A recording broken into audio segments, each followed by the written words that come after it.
mondiale des consommateurs à la une ce jeudi. Gaspillage dans les ménages, nous verrons ce qu'en pensent les concernés.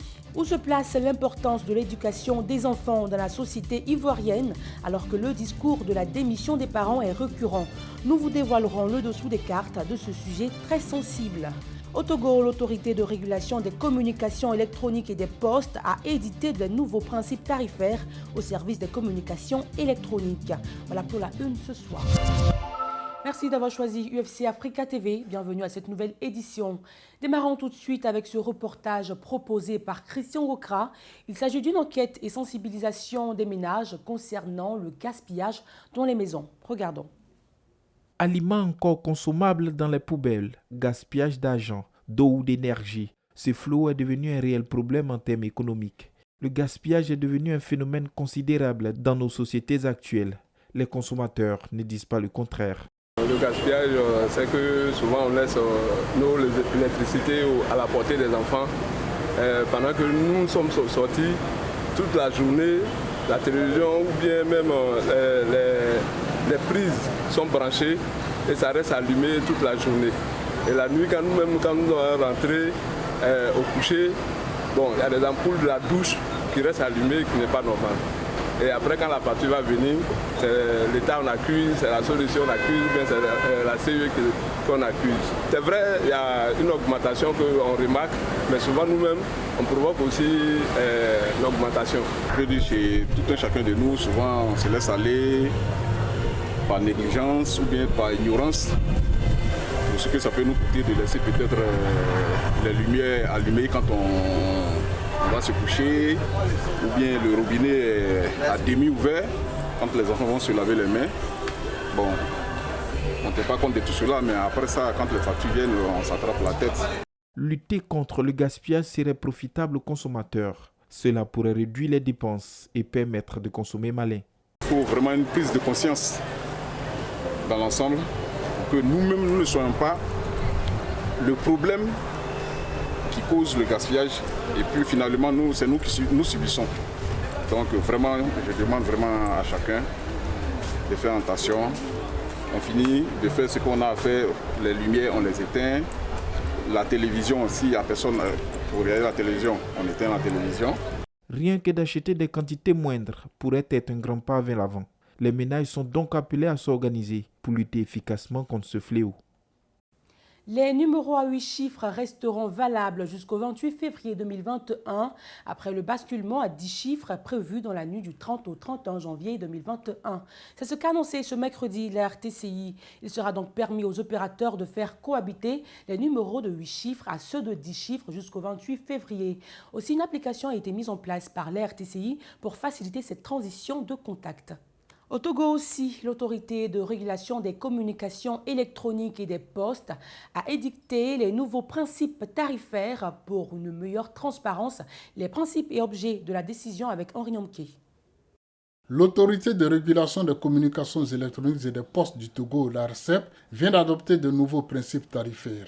Ainsi, l'usager ne peut plus perdre de crédit tant que sa carte SIM est valable. Il n'est plus question de délai de validité. Autre mesure, désormais les frais appliqués pour les transferts de crédits de communication ne doivent pas dépasser 3% du montant transféré. L'accès du public aux services d'assistance clientèle des opérateurs ne peut plus être fracturé à plus de 20 francs par appel et ce, quelle que soit la durée de l'appel. Le non-respect de cette décision expose l'opérateur aux sanctions prévues par la loi. Avec ces mesures, le régulateur veut améliorer la qualité des services et faire baisser les coûts au bénéfice des consommateurs. La société ivoirienne est en perpétuelle mutation et de nombreux parents n'arrivent plus à maîtriser leurs enfants. Le discours sur la démission des parents est récurrent et vise particulièrement les familles nombreuses et les plus démunies. Denis Kouman. Un élève qui prend un fusil et menace son professeur, des enfants qui élisent domicile dans des cybercafés et s'adonnent à des actes d'extorsion de biens, des enfants dans la rue à conflit avec la société. Ça a se demander où sont passés les parents, des parents qui semblent avoir démissionné de leur rôle. À mon avis, les parents, ils ont démissionné. Bon, un exemple simple, si aujourd'hui ce sont les enfants qui s'occupent des parents, c'est qu'effectivement ils ont démissionné.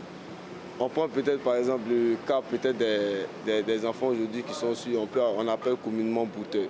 S'ils sont eux aujourd'hui qui s'occupent de la maison, à supposer que c'est l'enfant qui nourrit le parent à la maison, c'est quel droit le parent va avoir sur l'enfant. Au risque de ne pas avoir peut-être demain de quoi manger. Donc il cède carrément au caprice de l'enfant. Plusieurs facteurs sont à l'origine de la démission des parents et ils n'ont rien à voir avec le niveau ni le milieu social. Dans ce milieu, c'est la pauvreté. C'est simplement la pauvreté et puis le désengagement ou encore l'irresponsabilité des parents. Voilà. Quand vous voyez généralement dans ce genre de famille où ces choses arrivent, c'est simplement parce que les parents sont pauvres. Sinon, les familles où le père et la mère sont bien posés financièrement, c'est rare de voir ce genre de cas. Mais dans les cas où ça arrive, où les parents sont bien posés, c'est qu'il y a eu un relâchement au niveau de l'éducation, au niveau des parents. Voilà. Sinon, on ne peut pas admettre qu'un enfant qui ne travaille pas arrive à se procurer des appareils qui sont chers, de luxe, et le parent ne peut pas parler. Pour tenir la barre et revenir aux fondamentaux, les parents sont appelés à mettre plus de sérieux dans l'éducation de base et surtout à marquer leur autorité. Non, mais s'il y a quelque chose à dire, c'est que l'éducation, c'est dès le bas âge. C'est depuis la maison ça commence. Donc du coup, de la maison au dehors, on ne doit pas laisser forcément l'éducation forcément aux professeurs ou aux différents enseignants. Les parents eux-mêmes, dès le bas âge, doivent inculquer aux enfants le savoir ou le bien-être, le savoir se comporter. Donc moi, je demande à tous parents, quels que soient tes moyens, il faut savoir prendre ton enfant. Il faut savoir prendre ton enfant, il faut savoir dire à ton enfant non, il faut savoir dire à ton enfant oui, ou il faut dire oui, il faut dire oui, ou il faut dire non, il faut dire non. Parce que c'est toi qui es le père. La société actuelle est en perpétuelle mutation. La ruée vers l'argent facile a gangréné la société. Et chaque jour, ce sont des faits d'incivisme ou de dépravation de mœurs qui sont relevés sur les médias. Des dérives qui conduisent à un questionnement sur le sort de la jeunesse élite de demain et à venir du pays. À présent, faisons le point de l'évolution du nouveau coronavirus en Côte d'Ivoire. Ce mercredi 27 janvier 2021, 218 nouveaux cas de Covid-19 déclarés positifs, 292 guérisons enregistrées et 4 décès. La Côte d'Ivoire compte donc à ce jour plus de 27 400 cas confirmés, dont 25 388 guérisons et 151 décès. Face à ce regain de contamination en Côte d'Ivoire, l'OMS a offert ce mercredi 9 véhicules de type 4x4 et des équipements de réanimation, dont des respirateurs et des oxymètres. Des dons d'une valeur de plus de 200 millions de francs CFA pour lutter contre la pandémie dans le pays. Toujours pour lutter contre cette pandémie qui fragilise le monde, un ambitieux programme international appelé COVAX vise à garantir des vaccins équitables entre toutes les nations, riches et pauvres. Henri Nomke. Obtenir un vaccin anti-Covid aujourd'hui est devenu une bataille sans merci que se livrent les nations. Avec leurs maigres moyens, les pays pauvres attendent que les plus puissants soient servis d'abord. Heureusement que le COVAX est là pour les soulager. Lancé en avril 2020, COVAX est une initiative mondiale menée par l'OMS. Cette organisation travaille au développement, à l'achat et à la livraison de vaccins dans plus de 180 pays. Le chef de l'OMS, Tedros Adhanom, affirme que le COVAX doit commencer sa distribution en février et espère que d'ici la fin de 2021, plus de 2 milliards de doses seront livrées aux pays du monde entier. Selon l'OMS, l'arrêt du Covid-19 nécessitera qu'au moins 70% de la population mondiale soit immunisée. Au rythme de 2 milliards de doses par an, il va falloir des années pour vacciner 70% des 7 milliards 800 millions de personnes que compte la planète. En plus de cette pandémie, la grippe aviaire a inquiété les Sénégalais après la mort de 750 pélicans dans un foyer à l'ouest du pays.